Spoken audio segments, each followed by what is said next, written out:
já fui domingo. Domingo eu estava lá. Então sempre deixa Cristo para depois. Olha, eu quero que as pessoas entendam que a Bíblia diz que aquele que envergonhar aqui também será envergonhado diante do Pai. E muitas pessoas não pensam isso. As pessoas às vezes não levam isso. Estou dizendo que você tem que ser um irresponsável e não cuidar da sua família, não. Não estou falando isso, não. Mas eu não acredito que você passa a semana inteira cuidando de família e não tira um tempo para o Senhor, para a casa de Deus. Eu tenho meus momentos de lazer, mas eu tenho meus tempos para estar na casa de Deus, porque a Bíblia diz que primeiro o reino de Deus e a sua justiça, depois outras coisas, elas serão acrescentadas. É claro que tem algo que não tem como fazer. Por exemplo, se eu dependo de um transporte, se eu estou muito longe, estou em outro lugar, é claro, ninguém aqui é uma pessoa anormal para não entender uma atitude, né, pastor? Uma situação dessa. Mas se eu tenho uma condição de estar na casa de Deus, eu vou estar na casa de Deus. Ah, pai, devia fazer um churrasco aqui hoje. Não, meu filho, hoje não tem como fazer esse churrasco, não. Então vamos deixar esse churrasco para amanhã. Ah, não, mas amanhã tem um programa de rádio. Não, então nós vamos fazer churrasco aqui no domingo, no almoço. Pode ser? É assim que a gente faz, irmão. Porque quando a gente fica tentando procurar um espaço para colocar Deus dentro desse espaço, estamos errados. Nós temos que pôr Deus em primeiro lugar para Ele fazer a direção da nossa vida. Então isso a gente precisa entender, e esse povo hoje precisa entender isto, porque a geração nova agora está emplacando em um momento invertido, em um momento que não condiz com a palavra de Deus. E as pessoas pensam que o milagre de Deus ele acontece assim, ó, no estalar de Deus. Alguém vem e fala, ó, Deus manda dizer isso e isso, fala para fulano isso e isso. Não é assim que funciona. A Bíblia diz que nós temos que buscar a presença de Deus, temos que jejuar, temos que focar, temos que ter compromisso. A Bíblia diz que Ele tem compromisso com quem tem compromisso com Ele, com a palavra. Não adianta nós só chegarmos e dizermos, podemos cantar, pregar bonito, fazer o que quisermos aqui, estudar teologia, fazermos muitas coisas, falar palavras bonitas, pregar para doutor, sei lá para quantas mil pessoas. Isso aí não importa. É a mesma coisa do amor que Paulo diz. Você pode ter tudo, todos os dons, tudo, mas se não tiver o amor, nada é. Ou seja, tudo aquilo que você fez não vale nada. Pregou bem, mas não valeu nada. Fui conselheiro, mas não valeu nada. Ah, eu tenho o dom, eu oro para alguém, ele é curado. Mas se não tiver o amor, também isso foi neutralizado. Porque a Bíblia diz no livro de Romanos sobre o amor, né? Fundamental o amor. E a Bíblia diz, e muitas pessoas às vezes não observam esse detalhe, mas a Bíblia diz assim, amar o teu próximo como a ti mesmo. Poucas pessoas fazem isso, irmão. Amar o próximo como a si mesmo. Poucas pessoas fazem isso. Eles esquecem dessa palavra. Amar o próximo como ama você mesmo. É como você quer cuidar de você. Você cuidar do próximo igual cuida de você. Desejar para o próximo o que você deseja para você. É uma coisa séria, irmão. O Senhor, Ele oportuna a nós essa situação. Mas muitas pessoas não fazem isso. Por quê? Porque não tem o amor de Deus, não tem a graça do Senhor. E isto, como eu disse agora há pouco, ele não se resolve assim com a alfabetização. Por quê? Esse caso é um caso de libertação. A pessoa precisa se libertar. Ele tem que ser liberto. E esta é uma razão porque nós temos aqui os cultos de libertação na sexta-feira. Eu ia até botar para o cartaz, mas ele caiu aqui. Mas ele fica aqui o cartaz, né? Da campanha que está aqui atrás aqui. Toda sexta a gente tem aqui uma campanha. E esta campanha, ela é para isso mesmo. Às vezes a gente fala assim, mas a campanha só para os irmãos, as pessoas que estão fora, os descrentes. Não, irmão. Tem muitos irmãos que estão dentro da igreja, a não ser que sejam desigrejados, né? Que não vêm para a casa de Deus. Eles precisam também dessa palavra. Mas a libertação, ela cabe não só para quem não diz ser crente, servo do Senhor, ela cabe também para quem está dentro da igreja.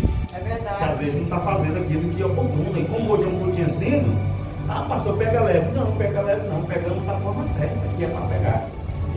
Quando Jesus foi interrogado, foi apertado ali pelos discípulos de Jesus, viu que ele não queria fazer aquilo que o agradara, o próprio Jesus disse assim: vocês adotou o Pai como um diabo, e não quer obedecer a ordem de Deus, não quer obedecer o reino do Senhor. Ele disse: eu venho aqui falando a verdade, vocês não acreditam, mas outro vem falando de si próprio, vocês creem. O próprio Jesus disse isso, a ponto deles dizerem assim: mas essa palavra tua é muito dura, isso é duro demais, como vamos seguir isso que ele está ensinando aqui? Porque Jesus, irmão, ele nunca arrojou nada, não. Jesus não chegou para massagear o ego de ninguém. Jesus sempre chegou para falar aquilo que o Pai ordenou.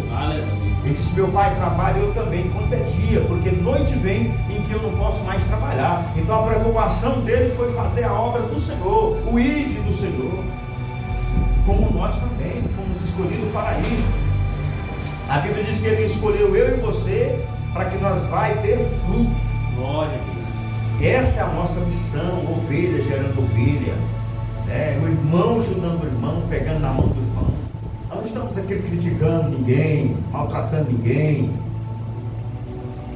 nem flechando ninguém, alfinetando ninguém. Estamos aqui falando da realidade da igreja, irmão. Desta igreja e de outras igrejas que existem também. Ah, mas a maioria é assim. Mas nós não queremos saber de maioria, nós queremos saber da nossa, aonde congregamos. Nós não podemos se alinhar com o pessoal lá fora, porque isso chama-se comodismo. Ah não, pastor, isso é natural. Não, não é natural não. Isso aí está errado. Não tem nada natural. Porque se você começa a encontrar com alguém e fala: não, mas lá na minha igreja é assim também, começa a criar um tipo de acomodismo, todo mundo fica acomodado. Não, esse é normal. Aí fica aquele culto domingal, né? Só domingo. Não vem no domingo, não vem na terça, não vem na quarta, não vem na sexta, não vem no dia nenhum. Só no domingo à noite. E isso tem que ter mudança. Não vou dizer que a pessoa possa vir toda semana, todos os dias, às vezes cansa.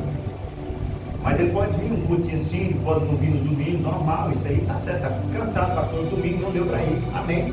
Vem na sexta-feira e vem no domingo, não vem no culto de ensino, amém.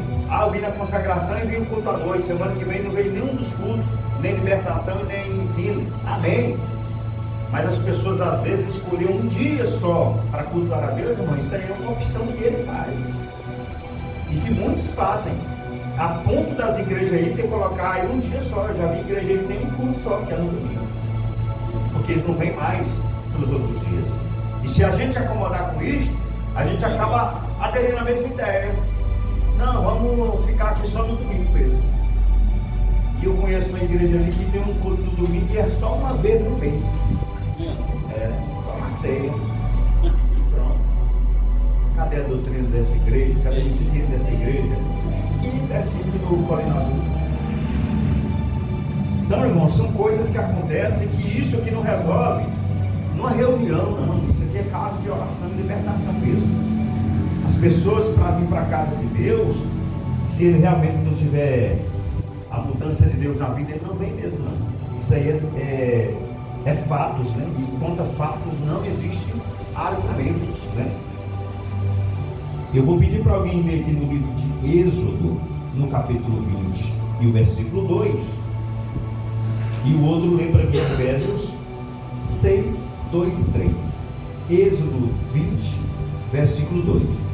O outro, Efésios 6, 2 e 3. Êxodo 20, verso 2. Eu sou o Senhor teu Deus, que te tirei da terra do Egito, da casa da servidão. O Senhor está dizendo isso. Eu te tirei da terra do Egito. O Senhor tirou nós, livrou nós, e tirou o jugo da escravidão. Não é isso que está falando aí? Para que a gente não possa mais ser escravo nem de nós mesmos e das nossas coisas.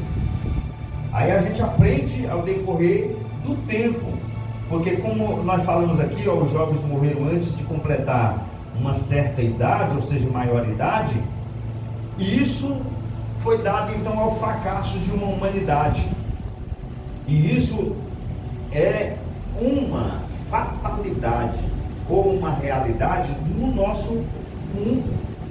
Eu não vou dizer só no Brasil, no nosso mundo. A Bíblia ensina que os nossos filhos têm que ser obedientes, não desobedientes.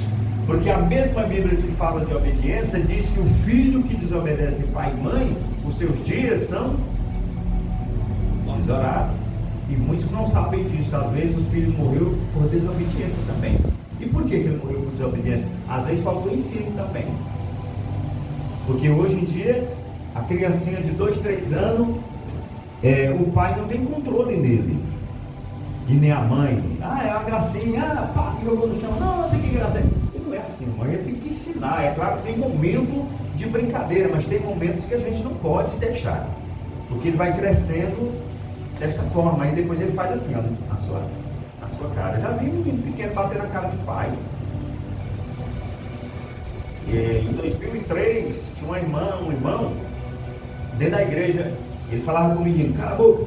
E o menino, pá, batia na cara dele, dentro da igreja. Irmão, uma criança dessa, e hoje já é adulto, né? Eu nem conheço mais eles lá, não sei o que se deu nisso, mas eu posso lhe garantir que não é boa coisa não. Porque hoje em dia, se a pessoa crescer desta forma aí, ele não obedece o pai nem a mãe não. Ele fala pelo nome. Você está me incomodando, você está enjoado demais. Perde o medo, porque nunca apanhou, nunca teve uma correção, nunca teve, né, uma repreensão. E isto faz com que ele entre desgovernadamente em uma rua que leva ele para a perdição, ou seja, a morte. Porque ele desobedeceu, e a Bíblia diz que pai e mãe a ser honrado. E eu estou da idade que eu estou, e até hoje, se meu pai diz uma coisa para mim, eu fico calado, porque eu sei que a honra pertence ao Deus, e ele manda honrar o pai e a mãe. E quantas vezes meu pai brigou comigo, meu pai me orientou para não fazer coisas erradas. Eu não vou dizer que eu nunca fiz, não fiz.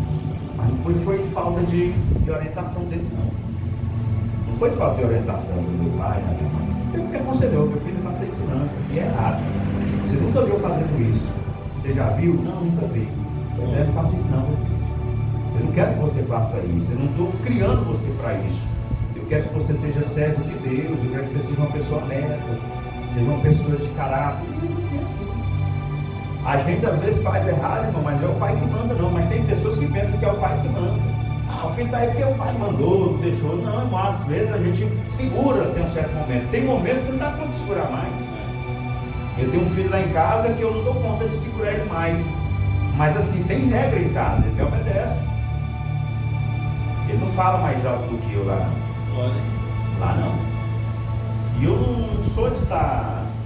eu não fui nem de estar batendo, meus meninos sabem. Eu não fui de estar batendo muito assim menino não. Mas eu sou de falar e tem que ouvir, né? Não, aqui o pai é eu, você é o filho. Não pode ser uma invenção, né? Porque quantas vezes, pastor e os irmãos que aqui estão, meu pai falou e que eu não gostava, mas eu ficava calado e depois eu percebi, que rapaz, sabe uma coisa, eu estou errado demais mesmo, e meu pai está certo nisso aqui, e eu querer confrontar com ele, né, eu passo então a desobedecer a ele, a Deus, e não honrar a ele, meus dias serão, né, tesourados. E graças a Deus a gente tem uma família aí, não as melhores, mas a gente sempre procura ser obediente, ser unido, estar sempre presente, sempre obediente. Então lá de casa não tenho nenhum histórico assim de pessoas que seja respondão, nem lá na casa do meu pai, nem lá na minha família, meus filhos, graças a Deus, não são assim. Mas não vou dizer que a vontade não é essa não. Acho que eles, a vontade é de responder, mas não vamos responder, né? A Bíblia ensina que os filhos têm que obedecer aos pais para que eles não possam ser tragados pela morte antes do tempo. Efésios 6, 2 e 3. Honra a teu pai e a tua mãe, que é o primeiro mandamento com promessa, para que te vá bem e vivas muito tempo sobre a terra. É o segredo de viver isso aí. Porque ele é o primeiro mandamento, não de todos, mas o com promessa é esse aí. Como foi lido no livro de Efésios. E aí no versículo 3 está dizendo para que prolongue os teus dias de vida, né?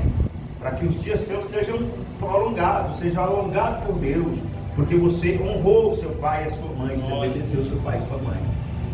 Eu não vou dizer que todos os pais são certos, mas sim fatos. Esses fatos, irmão, nós não vamos pôr aqui não, porque existe ignorância. Nós não estamos tratando de ignorância, nós estamos falando sobre o pai ter o seu poder ir na casa como pai e a mãe também como mãe. Não estou querendo dizer aqui que o pai manda no geral e não.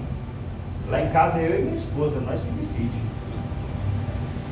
Lá eu vou fazer alguma coisa, às vezes ela dá uma ideia, eu dou outra, e a gente entra em acordo, porque a Bíblia diz que quando a gente casa, a gente torna noivo só, e é para isso, irmão.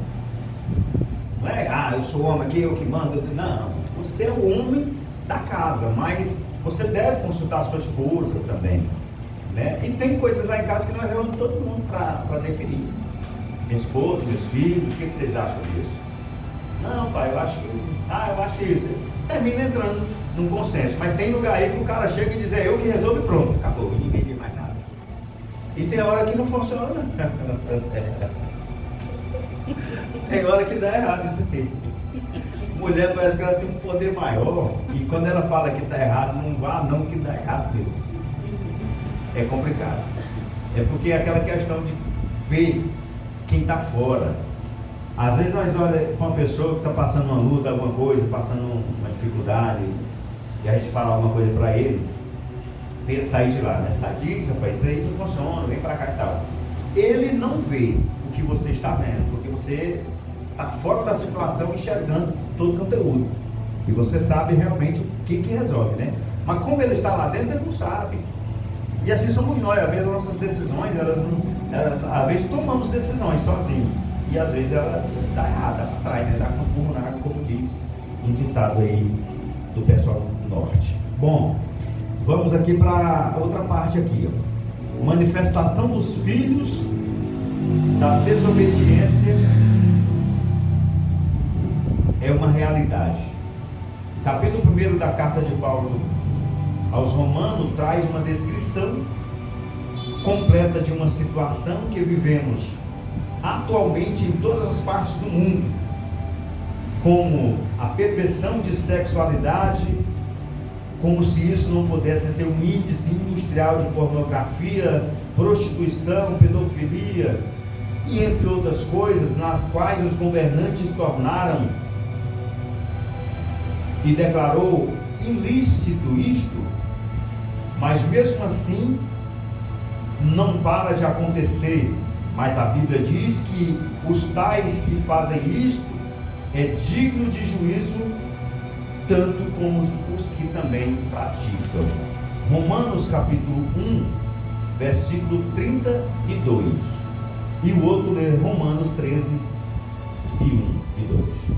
Romanos 1 e 32. Ora, conhecendo eles a sentença de Deus, de que são passíveis de morte os que tais coisas praticam, não somente as faz, mas também aprovam os que assim procedem.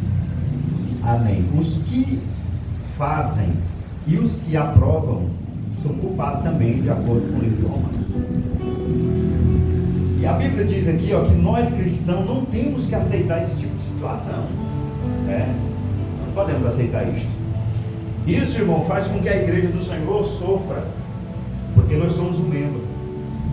Não podemos falar isso com fulano, que fulano faz isso, fulano é isso, fulano é... Não, irmão. Fulano tem que aprender que a igreja do Senhor, que o reino de Deus não é do jeito dele, é do jeito de Deus. É do jeito do Senhor. Ah, não, mas a minha filha faz isso, mas e se tocar na minha filha, eu não vou mais na igreja. Então não vem, né? Não vem. Porque nós não podemos trocar Jesus pelo nosso filho, né? A Bíblia não ensina desta forma. O amor de Deus, ele é grande, comparável. A Bíblia diz que nem o amor de mãe pode comparar o amor de Deus por nós. Então por que eu tenho que trocar um irmão, um filho, sei lá quem mais, por Deus? Nada. O próprio Paulo disse que nada separaria ele do amor de Cristo. Ele falou: nada o separará do amor de Cristo. E aí nós observamos aqui, ó, embora nós temos o dever de amar, é claro, o dever de amar ao próximo é uma coisa, a abominação para Deus também é outra coisa. No mundo espiritual, a Bíblia diz que Satanás tem direito legal para agir nesta área, porque esse direito foi dado a uma autoridade constituída por Deus. Alguém lê Romanos 13, versículo 1 e o versículo de número 2. Toda a alma esteja sujeita às autoridades superiores, porque não há autoridade que não venha de Deus, e as autoridades que há foram ordenadas por Deus. Por isso, quem resiste à autoridade resiste à ordenação de Deus, e os que resistem trarão sobre si mesmo a condenação. A Bíblia que diz, isso aí fala com os governantes, né? Está falando com eles. Se eles forem colocados ali, através do nosso voto da cidadania, independentemente de quem você votou ou não, o que ganhou lá, que tirou o número maior, é esse foi eleito. Esse aqui é o que está sendo constituído por Deus aqui, e merece respeito, seja quem ele for, irmão. Ah, mas eu não gosto dele não, fulano é isso e aquilo, seja o que for. A Bíblia diz que nós temos que entender isso, e melhor, a Bíblia diz para nós orar por eles. Como que eu irei torcer para uma derrota do prefeito nosso aqui, vamos supor, de Aparecida, se eu moro na cidade de Aparecida? Ah, tomara que essa gestão seja uma gestão péssima. Não, se eu estiver desejando isso, eu estou desejando o mal para mim mesmo. Porque eu moro aqui, meus filhos estudam na escola, eu ando por aqui. Não. Ah, eu não queria muito bem ele, mas como ele ganhou, e a Bíblia diz que elas são constituídas por Deus, que Deus possa abençoar, que ele teve uma gestão boa. E isso não quer dizer que eu votei nele, eu gosto dele, isso é independente, irmão. Mas as pessoas hoje brigam por isso, né? Uma confusão. E aí fica aquele choque no mói, aquele vem, traz, aquele... Irmão, e desde que você entende por gente que isso aí existe. Sempre existiu corrupção, sempre existiu roubalheira, sempre existiu alguém dizendo que resolve o problema, sempre existiu alguém dizendo que ele é o melhor, sempre. E a história é o quê? A história se repete. A história sempre se repete. Ah, fulano deixa um bom, fulano deixa um buraco. Resumindo, como eu disse desde o início da mensagem, o único que pode solucionar problemas para a nossa vida é Deus. Só Deus. Se fizer bem ali o gestor, que faça. Se não fizer, mas a nossa confiança é em Deus. Vamos confiar no Senhor, acreditar que dias melhores podem vir, mas confiar no homem não. Às vezes nós pecamos nisso também. Confiamos muito no homem, esquecendo do poder de Deus. Eu deixar alguém já preparado aqui no livro de Timóteo, no 1 Timóteo, capítulo 6, e o versículo 5. 1 Timóteo 6 e 5. Já deixar preparado para quando eu for pedir aqui, você já pode ler para nós. Aí vem aqui, porque a corrupção está generalizada. Diz aqui que a corrupção em nosso país chegou a níveis absurdos, é claro. Não podemos generalizar, mas grande maioria de líderes são culpados pelo caos da sociedade. Ou seja, leis que se afrouxaram diante de pessoas que têm alto escalão e deveriam se defender, mas estão se oprimindo. O povo de Deus, inclusive em fase de libertação, muitos apenas desejam tornar o Evangelho como fonte de aproveitamento. E isso é o que ocorre, porque o Evangelho de Deus ele tem se misturado, e por isso, não, talvez seja um pouco essa escassez da igreja, do povo de Deus devido a isso. Porque os líderes, né, que deveriam falar de Deus, do amor de Deus, explicar para a nação, eles estão envolvidos em outras coisas na qual ele não foi chamado. Ele não foi constituído pastor, ministro para falar de política. Ele foi constituído para ensinar o povo de Deus, né? O Evangelho de Cristo. Mas tem pastor aí, principalmente na época de política, que ele não lê nem a Bíblia, porque ele já vai falando de política. você tem que votar em fulano, e você tem que votar em cicrano, e tem fulano de tal, e já apresenta, e aqueles que vem na igreja, já senta no púlpito e vira aquela bagunça, e fulano vai fazer isso, isso e isso. E irmão, se não tiver uma bancada evangélica, a igreja do Senhor vai sofrer, que vão aprovar a lei. Vai não, irmão. A Bíblia diz que as portas do inferno não prevalecerão contra a igreja do Senhor. Aleluia. Deus nunca vai precisar de homem de bancada evangélica para defender o seu reino, jamais. A igreja do Senhor nunca vai precisar de bancada evangélica em meio político para defender a obra de Deus, não. É verdade. Jesus instituiu e disse a Pedro: tu és pedra, e sobre esta pedra eu edificarei a minha igreja, e as portas do inferno não prevalecerão contra ela. Jamais. As portas do inferno jamais vai prevalecer contra o reino de Deus. Desde o dia que eu colocar confiança em um homem, não, esse aqui eu vou colocar lá, eu vou botar nele, tá, porque ele vai ajudar a igreja. Não, a igreja do Senhor não precisa de muleta não, para ajudar não, para ser ajudada não. O reino de Deus já tem o exército de Deus lá. O reino de Deus já consiste no reinado do Senhor, que ele é infalível. Não há nada neste mundo que possa abalar, não. Agora, aquilo que está escrito na Bíblia Sagrada para se cumprir, vai se cumprir independentemente se eu ou você queira ou não, vai cumprir. Agora eu vejo muitas pessoas às vezes querendo atrapalhar o cumprimento da palavra de Deus. Irmão, não faça isso, senão, irmão, se tiver para acontecer, vai acontecer. Vai acontecer. Vê o Covid, agora mata todo mundo. Fica ninguém. Não matou muita gente, mas não matou todo mundo. Uma boa parte aí ficou. E o povo agora anda tranquilo, né? Ainda tem, né? Mas como tem um controle em cima aí dessa doença, não está tão perigosa desde o início, ou seja, a gente já está mais protegido, vamos dizer assim. Mas pode vir uma outra semelhante, que essa imunização que a gente tem hoje não serve. Isso aí pode acontecer, irmão. O tempo só Deus sabe, se ele não vir buscar a igreja do Senhor, porque não é a primeira vez que isso acontece, de usar máscara aqui não. Já aconteceu outras vezes, em outros lugares, Alemanha mesmo, por exemplo, uma época, eu acho que só em 58, eu era nascido nessa época, onde o pessoal aí passou um tempo usando máscara devido a uma doença que tinha lá, e entre outros lugares, né? No Pará mesmo, doenças perigosas já aqui dentro do Brasil, e que dizia ser incurável, até que o tempo desse a malária ela é perigosa, mas ela já foi muito mais, né? O povo dizia, quem pega malária não escapa. Realmente, muitas pessoas morreram.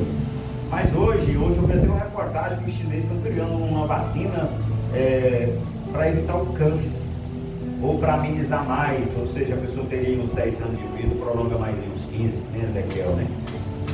Tudo isso, irmão, não é que o homem faz, é que Deus dá o entendimento como fazer. Deus tem seus meios de fazer. E aí eu quero que alguém já lê para mim aí no livro de Timóteo, capítulo 6, versículo 5, 1 Timóteo 6 e 5. Contendas de homens corruptos de entendimento e privados da verdade, cuidando que a piedade seja causa de ganho. Aparta-te dos tais. Tá vendo? Esses líderes, essas pessoas que fazem esse tipo de coisa, de situação, que promovem isso, não é eu que estou dizendo, é a Bíblia que está dizendo para nós afastar desse povo, sair deles. Mas tem pessoas que é assim, irmão, eles marcam uma live para falar disso, mas não marcam uma live para dizer assim, hoje nós vamos estudar o Apocalipse, e eu quero que você esteja lá na live me acompanhando. Não. Hoje eu vou dar um desdobro da política de fulano de tal, e eu sou o pastor fulano, e bababá, e assim vai. E muitas pessoas seguem. Enquanto eu li o livro de Timóteo, está dizendo para nós afastar desse povo. Lê o capítulo 7 aí, pastor, do mesmo livro, e o versículo de número 10. 7 e 10. Aí nós vamos passar para outra parte. 7 do 1 Timóteo? 1 Timóteo 7 e 10. Não, mas ele... Não, o versículo... Não, é outro.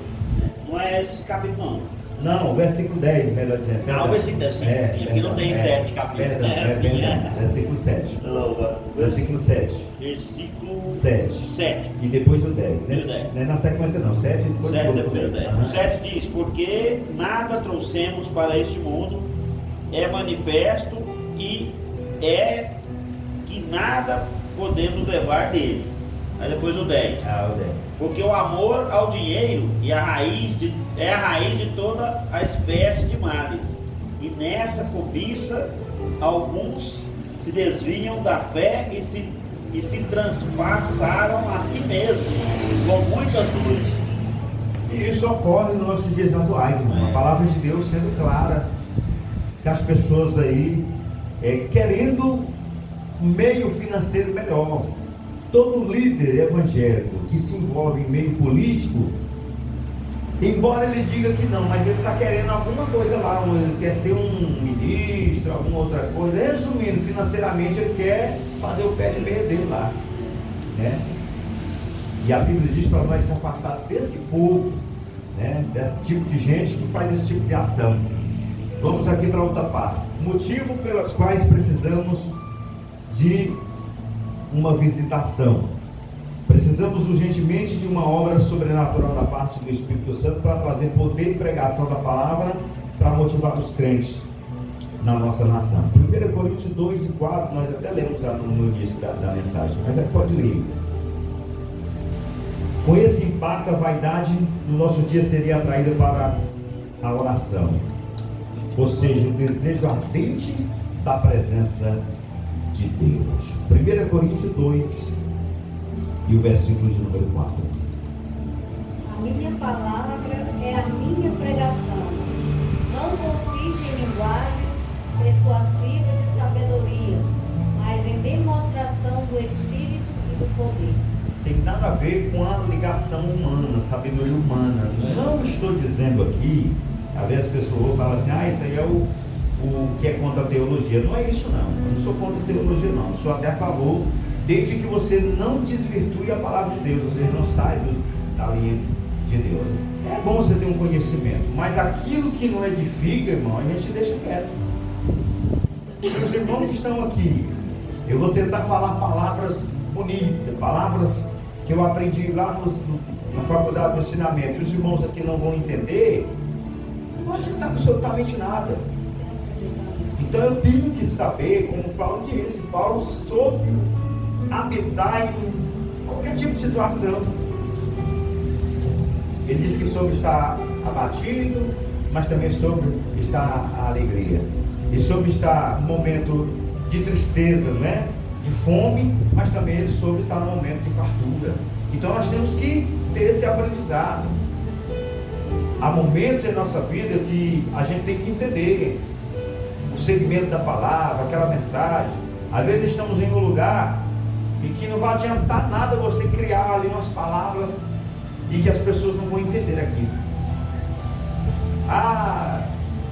Na teologia, no original, o deísmo trata-se de Deus, no original, lá não sei o que e tal, inventa coisa. Irmão, isso aí não vai adiantar nada de edificação. Você vai só mexer com a mente da pessoa e ele ficar com aquilo, martelando, tentando descobrir o que é. Isto é, se ao terminar o culto ele não já tiver marcado e perguntar para você o que significa isso aqui que você falou, eu não entendi. Então a gente tem que entender as coisas, porque isso aí não vai edificar ninguém, nem vai levar para o céu, e nem vai levar para o inferno, se você não fizer esses cursos. Mas se não tem aproveitamento, a gente deixa de outro, né? Vamos deixar quieto. Vamos trazer um conteúdo que os irmãos vão entender. Porque o que acontece hoje é isso: a falta da presença de Deus, aonde existe a adulteração das Santas Escrituras. A prova é tanto que a maioria de pastor líder aí criaram uma Bíblia para eles. A maioria.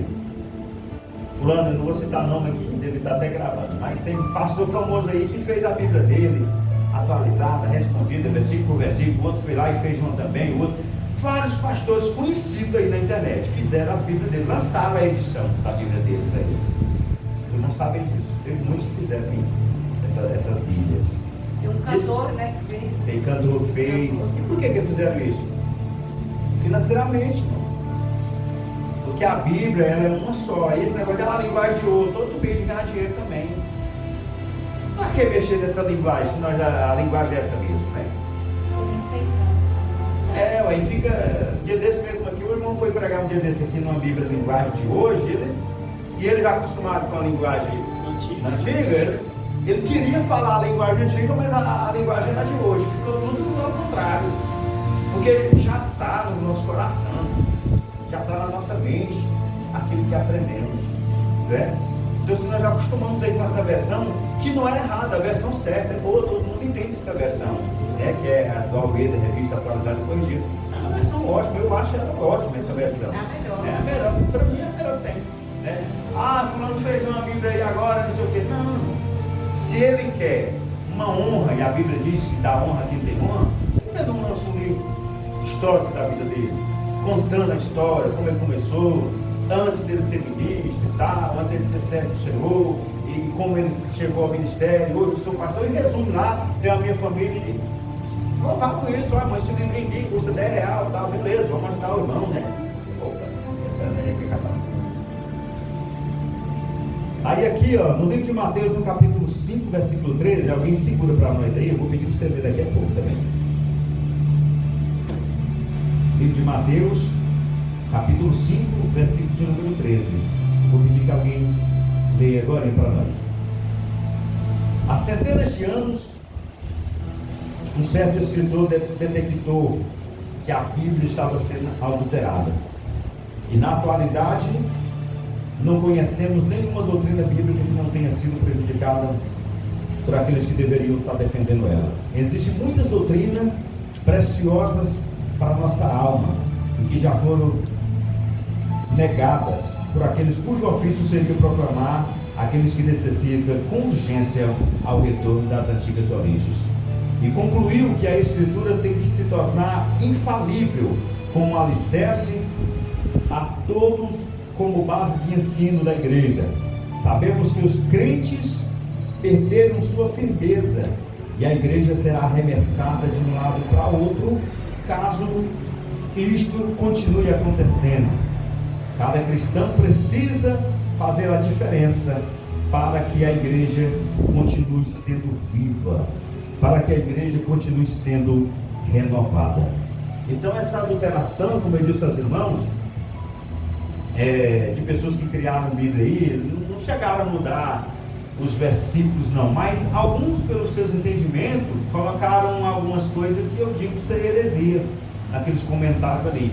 E as pessoas que não entendem muito bem disso, vêm pregar na igreja e acaba afundando dentro daquele comentário que a pessoa escreveu, né? E aí fica difícil às vezes para explicar para as pessoas, porque ele acredita muito naquilo. Ah, mas foi fulano que fez, ah, foi fulano que falou, né? Igual a pessoa, se ele já é famoso aí na internet, pregador, disso, daquilo, ele chega dizendo uma coisa, uma boa parte acredita.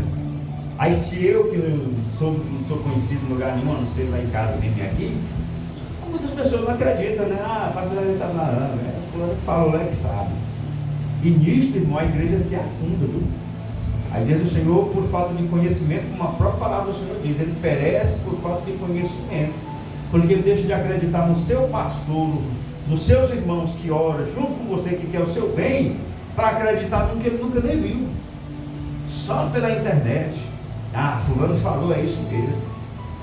Coisa que está na Bíblia, igual, não vou citar o nome, mas um pregador famoso disse que lá, aquelas águas que era agitada com anjo, nunca teve aquilo lá é uma idolatria e tal e tal. Se a própria Bíblia diz, irmão, se a própria Bíblia diz que o anjo descia, todo ano tinha, a Bíblia diz que o anjo descia, agitava a água e quem descesse ali era curado. Só se na minha Bíblia não tivesse escrito isso.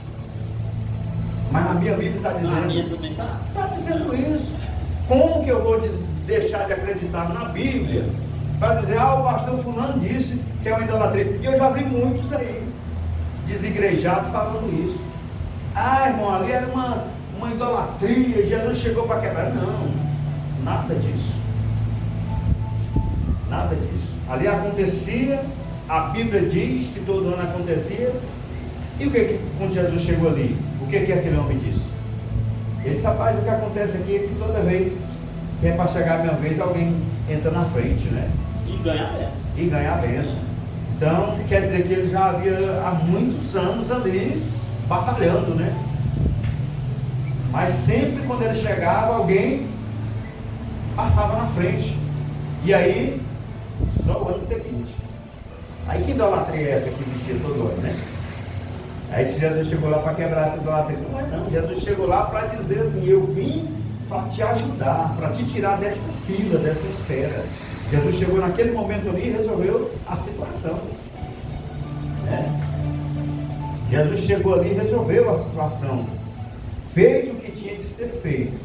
E nada de idolatria, pelo menos nunca achei aqui na minha Bíblia falando isso não. Mateus capítulo 5 e 13. Vós sois o sal da terra. Se o sal for insípido, com que se há de salgar? Para nada mais presta, senão para se lançar fora e ser pisado pelos homens. É neutralizado, ou seja, imprestável, quando nós não estamos salgando mais. Ou seja, quando o sal torna ser açúcar, não vai salgar, ou seja, pegar aquela carne, vamos supor, nós pegamos uma carne e colocamos um açúcar nela, não vai resolver nada. Mas se nós colocarmos um sal, mesmo na roça passa muitos dias, né? Você vira para um lado, vira para outro, pega só, bota sal e aí vai virando, mas ela não chega a apodrecer não. Agora coloca ela lá sem o sal, né? Para você ver. A ação é rápida, né? De contaminação, de deterioração. Vai se deteriorando com o tempo. Assim é o servo de Deus que diz que é servo de Deus e não tem mais esse sal. A palavra de Deus, irmão, ela falta nos dias atuais dessa questão de sermos a diferença. Porque hoje a diferença, quando as pessoas chegam, às vezes, não é notável quando a pessoa chega assim, presente. Hoje nós vivemos numa geração que você chega e diz assim, a paz do Senhor, paz do Senhor, paz do Senhor. Aí os outros ali, você não dá a paz do Senhor, fala com ele, não, mas eu sou crente também. Pedir a paz do Senhor, também sou servo de Deus. Que geração é essa, irmão? Que você tem que falar. A Bíblia diz que nós temos que ser o sal da terra, como foi dito aí, nós temos que ser o testemunho. Alguém tem que chegar em você e dizer, eu vejo que tu é servo de Deus, que nem Pedro lá. Ah, mas tu está com ele. Não estou. Rapaz, mas a tua fala te denuncia. Não, mas eu não estou não sou eu não. Tu é galileu. Não sou não. Rapaz, o que é isso? A tua vestimenta está dizendo aqui. Olha, a tua fala condena. Tua vestimenta diz também que tu é. O teu andar. Não tem como. Não sou não. Assim são muitos, irmão. Mas muitos não estão igual Pedro, não. Ele tem que falar que é servo de Deus, você dá a paz do Senhor para ele, porque não tem como, não é por causa de investimento não. Alguém pode pensar assim, lá vamos falar de uso e costume, não é por causa de uso e costume não, tem nada a ver com isso. É a presença de Deus mesmo é notada na pessoa, independentemente do vestuário que ele esteja. A gente nota quando a pessoa tem Deus na vida. São pessoas que a gente vê o Espírito de Deus pairar sobre a sua vida. Há pessoas que você encontra assim, o seu espírito, ele é como se fosse um imã, ele atrai, comunica com aquela pessoa imediatamente. Igual veio um pastor aqui, o pastor Jair e a pastora, eu esqueci o nome. Até falei com ele hoje aqui. A gente fez amizade aqui, o pastor estava viajando e o pastor, quem trouxe ele? Monton José. Não é José não. Irmão José. Irmão José que trouxe eles aqui. Rapaz, pastor, eu gostei deles. Eles pegaram meu contato aqui, hoje eu vou estar falando com ele. Pastor Jair, eu não da esposa dele, eu esqueci. Mas na hora que eles chegaram aqui, eu me identifiquei demais com eles. Jandira, pastora Jandira. E aí, eu estava aqui, até hoje eu falei com ele. Pastor, o Vado chegou, meu pastor Itália, eles moram lá no Minas Gerais. E aí, são pessoas que Deus colocou na nossa vida, irmão, que a gente sente. Não precisa chegar aqui e dizer que é crente, não. A gente vê que eles têm o brilho de Deus. Olha. Então, tem pessoas que chegam aí, eu disse assim, porque eu não trabalhei em lugar que as pessoas dizem assim, eu também sou crente, viu? Servo de Deus também, está aparecendo comigo também. Ainda não está dizendo assim, mas não está aparecendo. Porque a ausência do Espírito Santo de Deus, ela é notável, né? A gente vê que não tem não, aquilo ali não. Então muitas pessoas às vezes deixam faltar isso. Ficou com uma palavra ali que a pastora leu. O sal, ele tornou insípido, ou seja, ele não tem poder para salgar mais, ou seja, para manter o equilíbrio. E a igreja do Senhor precisa disso, né? Precisa de saúde espiritual, para que a gente possa entrar dentro daquilo que o Senhor tem para nós. Uma parte que acho que nós até falamos aqui uma vez sobre isso, a ausência do culto doméstico. Culto doméstico, enfim, lá em casa a gente até falou todo para ler, né? Mas tem que continuar de novo. Eu estou falando aqui, mas eu prego para mim também. Culto doméstico. Quem puder fazer é muito bom. Culto doméstico. Eu cresci tendo culto doméstico. Meu pai, quando aceitou Jesus, eu tinha mais ou menos 6 anos, 7 anos de idade, por aí. Não tinha muito entendimento não, e a gente foi mais pela emoção. Meu pai chegou lá dizendo que era servo de Deus, era crente. Só que meu pai já lia muito a Bíblia, mas a Bíblia católica. Ele ganhou uma Bíblia novinha, ele era professor, e ele ganhou uma Bíblia e ele lia muito essa Bíblia lá. Aí um dia chamaram ele para aceitar Jesus, e ele não, eu aceitei ele. Ele chegou lá em casa dizendo para minha mãe, né? Ó, a partir de hoje eu sou servo de Deus. Minha mãe, tá bom então, já que você é servo de Deus, amém. Aí meu pai disse, e você não vai querer ser servo de Deus também? Não, ela disse, não, mas eu já sou servo de Deus. Ele disse, não, mas desse jeito ele não está certo não. E eles eram aqueles crentes meio enjoados, né? E minha mãe ainda fumava ainda, eu comprava cigarro, eu lembro. Tinha um cigarro chamava Plaza, outros Treal, eu lembro ainda. E eu comprava cigarro para minha mãe, fumo, né? Mas foi rápido demais, foi assim uma semana mais ou menos. Meu pai disse assim, eu vou lá cedo na igreja. Aí minha mãe disse assim, eu vou contigo também. Aí então bora. Lá, tudo na sede. Terminou, o homem fez o apelo, o pastor, vem embora. Ela foi saindo, ela falou assim, rapaz, quando o pastor fez o apelo ali, me deu vontade, foi de ser crente também, mas já terminou até um culto, né? Aí meu pai, novo convertido, né, tem aquela empolgação, ele disse, não, para aí, né? Ele pegou no braço dela, foi lá pro pastor, né? Aí o que foi? Não, terminou o culto e minha esposa falou que não dá tempo não, que ela quer ser crente, mas no próximo culto. Ele, não, nesse mesmo, dobrou o joelho e orou, pronto. Ali foi um momento essencial. Aí minha mãe chegou lá em casa também, foi que a igreja, aí nós todo mundo, nós somos crentes também. Porque os meninos tudo, né? Todo mundo para a igreja, então nós crescemos assim. Aí meu pai, assim que ele já foi lá para a igreja, ele já lia a Bíblia lá para nós, né? Aí começou a cantar os hinos da harpa cristã, inclusive tem muitos hinos que eu vejo hoje que eu me lembro dele. Ele sempre fez o estudo doméstico lá em casa, ensinando nós, falando, do jeito que ele sabe ensinar lá, né? E a gente sempre gostou, né? E a gente foi criado assim. E hoje, o culto doméstico, acho que há poucas pessoas que fazem. Não vou dizer que não tem alguém que não faz, não. Tem gente que faz até hoje, mas é poucas pessoas que fazem. Mas é bom o culto doméstico. Né? As pessoas dizem, mas não vem nem no culto, aí não vai no culto doméstico, né? Mas tem que fazer pelo menos o culto doméstico. Não veio da igreja, mas fez o culto doméstico. O culto doméstico precisa ser um culto grande, irmão. Cantou um hino da harpa cristã, leu uns 2, 3 versículos, fez uma oração, está feito o culto doméstico. Você fez a sua parte. Precisa ser um culto. E nós não sabíamos, assim que meu pai chegou a dizer, hoje vai ter um culto doméstico, nós não sabíamos o que era, mas todo mundo o dia inteiro ansioso. Que culto é esse? Aí ele chegou lá, arrumou tudo, e fez o culto lá, e tal, leu, cantou, orou, pronto, terminado. Nós não sabíamos o que era, para nós tudo era novidade, né? Mas as pessoas não entendem isso. E quando nós lemos aqui sobre, já leu o livro de Mateus, né? Agora vamos ler Mateus de novo ainda, ó. Capítulo 25, versículo 3 e o versículo de número 9. 3 e o 9. Não é na sequência não, pode saltar ele. Agora eu vou pedir para ler. A parábola da 10 virgens apresenta um quadro interessante, onde havia uma reserva de azeite, trazida pelas prudentes, e informa que as dessas ali dormiram, certamente confiando que as prudentes iriam emprestar. Ou seja, pessoas que às vezes querem ser dependentes um do outro, né? Até hoje a expressão dai-nos que o vosso azeite é constante na vida de muitos cristãos, jamais entenderam que aquilo ali poderia funcionar. Pode ler aí, Mateus, capítulo 25, versículo 3 e depois no 9 também. As nécias, ao tomarem as suas lâmpadas, não levaram azeite consigo. Foram 10? Pode ler até o 9 aí. Pode ler na sequência também.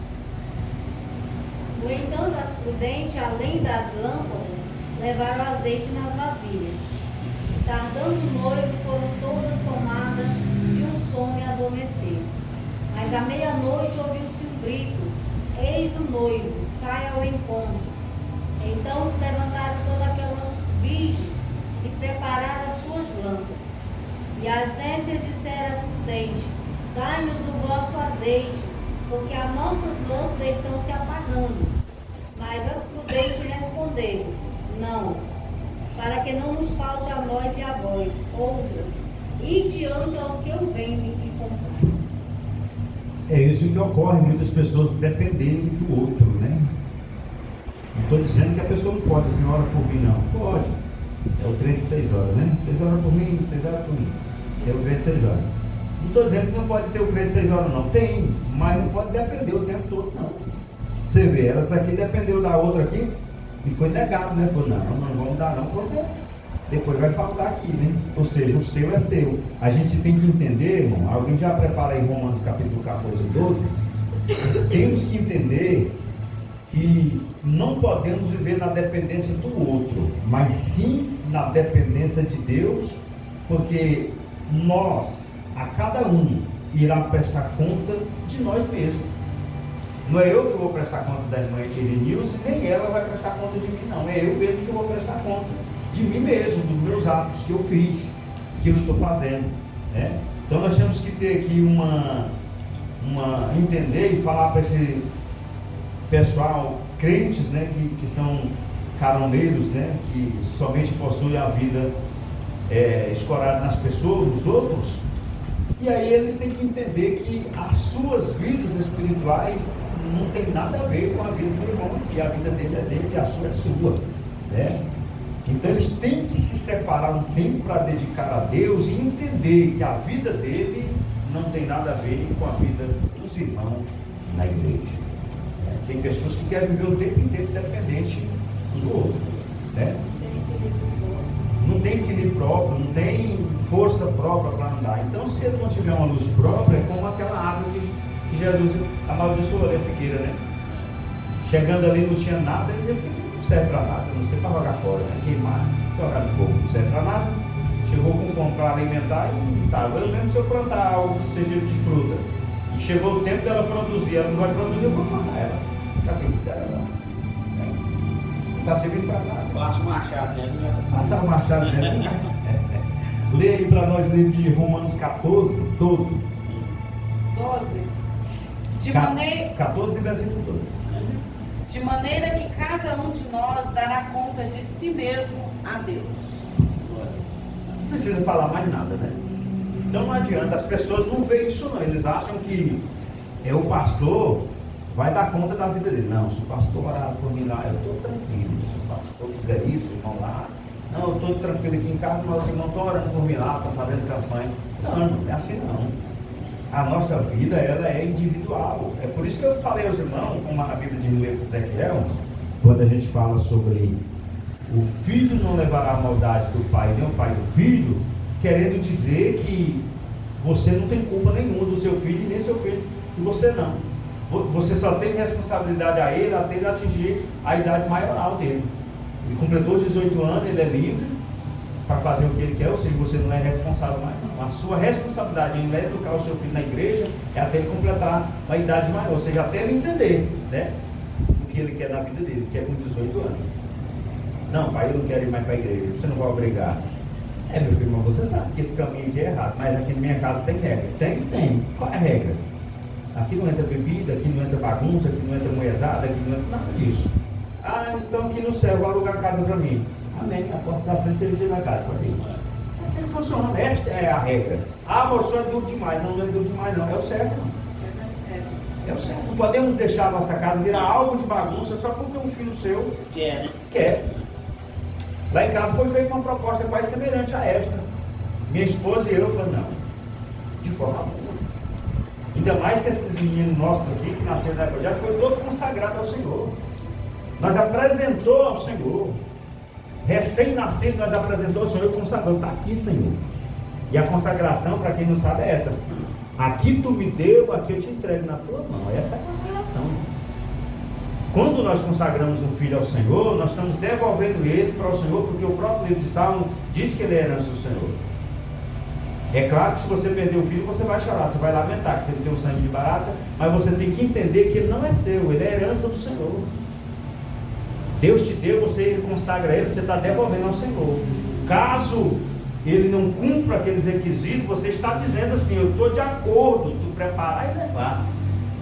Como eu mesmo fui entregue antes de meu pai aceitar Jesus, acho que eu até contei isso aqui. Antes de meu pai aceitar Jesus, sem nem ele saber, eu fui desenganado pela medicina, ainda recém-nascido. E meu pai fez um voto com Deus. Meu pai fez um voto com Deus, ele ainda não era crente. Depois de 8 anos, mais ou menos 7 anos, que eu já era a idade que eu tinha, foi que ele veio aceitar Jesus, que foi a história que eu falei para vocês aqui agora há pouco. Eu fui desenganado pelo médico, o médico disse: leva seu filho para morrer em casa, seu filho não tem mais jeito não, acabou. Eu com 2 meses. Chegou em casa e foi para minha mãe, disse: olha, ele mandou entregar o menino e falou que não tem mais jeito não. E minha mãe disse que eu não mamava mais, porque não tinha força para mamar, porque estava com pneumonia aguda, né? Os 2 pulmões feridos, não sarava nunca. E aí eu ficava ali só, mesmo respirando baixinho, baixinho. Todo mundo sabia já do acontecido. E meu pai teve um entendimento um dia à tarde, pegou nos braços e levou numa pé de um coqueirinho que tinha. E ele disse que chegou lá e falou assim: Senhor, que tal esse filho que tu me deu, e eu te entrego nas tuas mãos.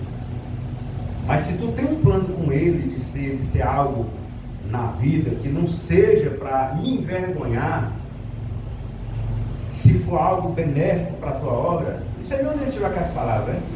Ele disse: eu te entrego ele assim, mas assim como tu me deu, eu te entrego também. Se tu quiser levar, leva. Vou sentir falta, vou. Mas se tu tiver um plano com esse menino, eu te entrego e peço a cura dele. E voltou para casa. Voltou para casa. Pôs o menino no fundo da rede de novo, ficou lá. E esse menino sou eu. E a Bíblia diz que esse menino desperta 3 horas da manhã, chorando, com fome. Minha mãe quando pega já foi procurando peito. E aí já começou a mamar. Ou seja, o milagre de Deus estava acontecendo naquele momento ali. Glória a Deus. E eu cresci ouvindo isso, meu pai falando isso. Eu não falo para amedrontar ninguém não, eu me sinto até honrado e orgulhoso disso, de ter sido algo de Deus apresentado ao Senhor. Eu não sou obrigado, né?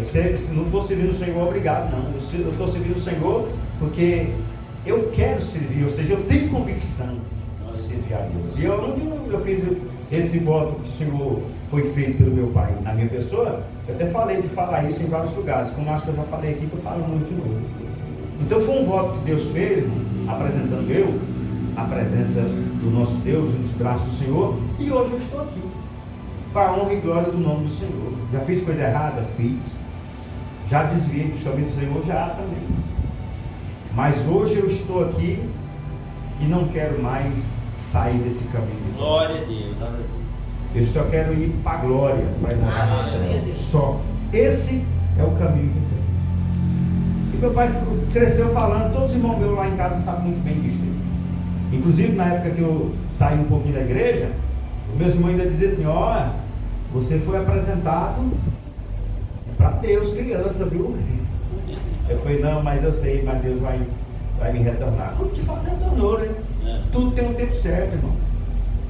E como eu voltando ao assunto da consagração, que nós já apresentamos os filhos nossos, uma vez eu fui falar, quando eu estava pastorando uma igreja, fui apresentar uma criança, eu falei para a mãe e para o pai, né, o que é uma consagração.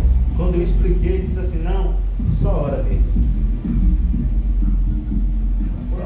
É diferente consagrar e apresentar. Né? Consagrar é coisa, apresentar outra e oração é outra. E você lembra lá de Ana, né? Do voto que foi feito para abrir a mata, para ter filho, ela estava o quê? Consagrando o filho. Né? A promessa foi essa: quando o menino desmamar, tá, eu levarei e ficará lá para ti. Ou seja, a consagração é isso. É igual um instrumento, um violão que nós consagramos para ficar aqui na igreja. Ele é da igreja. Esse som está consagrado. Ah, pastor, me empresta ele aí, vamos fazer uma locução ali, fazer. Não. Isso aqui não é para isso. Ele está consagrado para a obra de Deus. Não pode. Não pode. Está consagrado. Ah, mas tem um culto na casa do irmão. Aí pode. Outros podem, vamos fazer um culto na casa de irmã, vamos fazer um evento, virada de ano, qualquer evento que seja da igreja, pode. Mas evento secular, não. Ah, me empresta o violão da igreja aí, pastor, porque como o pessoal lá em casa, não pode não. Da igreja não pode. Não pode. Coisas consagradas. E às vezes as pessoas não entendem sobre isso, a questão da consagração. E vamos, falta 8 minutos para as 9. Vamos encerrar aqui. Alguém ficou para ler alguma coisa aí? Não, né? Não. Então, bom. Então vamos passar aqui só para essa parte, para nós lermos aqui 2 Coríntios 3, versículo 10, e vamos encerrar aqui. 2 Coríntios, capítulo de número 3, versículo 10. Aí nós já vamos partir para o encerramento. Glória, Senhor Deus.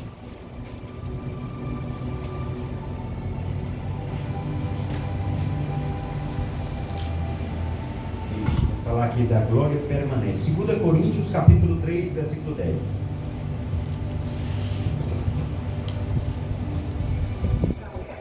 Segunda Coríntios 3, 10. Pode ler. Porque foi glorificado nesta parte, não foi glorificado por causa desta excelente glória. Falando aí de Moisés, né? Da glorificação, né? Referente aí a Moisés.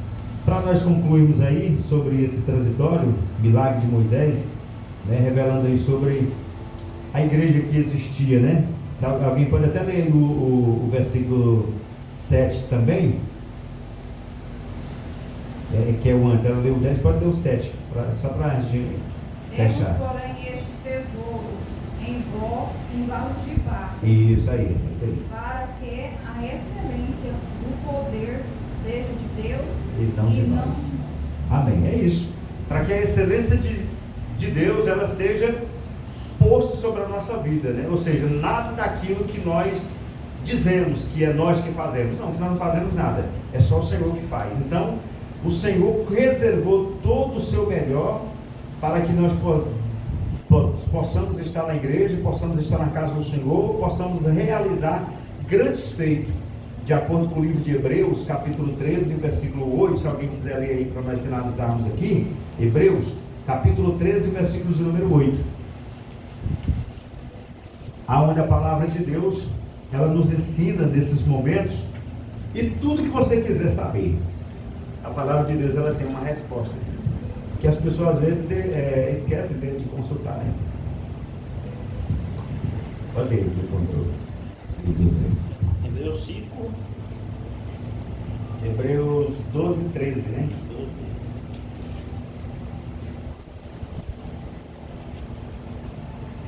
Foi 12, 13 que eu li. Vou olhar de novo aqui, pastor. Acho que foi. Você achou isso? Não, Hebreus 13, 8. 13, 8. É. Jesus Cristo é o mesmo, ontem, hoje e eternamente. Amém. Se Ele é o mesmo ontem, eternamente, por que nós temos que fazer mudança? Por que nós temos que acreditar que fulano falou isso? Ah, não, mas foi fulano que falou. Ah, mas foi o pastor fulano que falou. Não, ele falou, mas Deus não falou não, né? Nós temos que crer naquilo que Deus falou, proporcionou. Então eu quero aqui agradecer esta oportunidade, agradecer os irmãos que aqui vieram. Falta 5 minutinhos para as 21, estamos encerrando aqui já. Eu quero passar aqui ao pastor Jean também, que estará fazendo aqui as considerações finais, né? O pastor está até com um ferro novo aí, né?